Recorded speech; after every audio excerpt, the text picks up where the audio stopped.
What's up, guys? This is Javan Shem, and you're watching EcoBiz Academy. So, guys, what is supply and demand? Well, here's a basic explanation.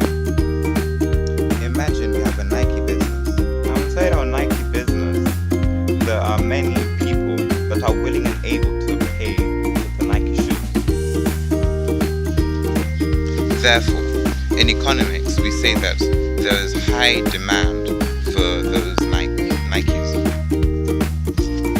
Supply is the amount of goods the business is willing and able to sell to at a certain price.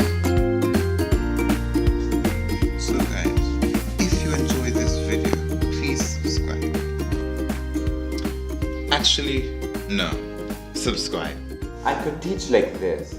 A need is a good of service which people would like to have, which is not available for living. Remember,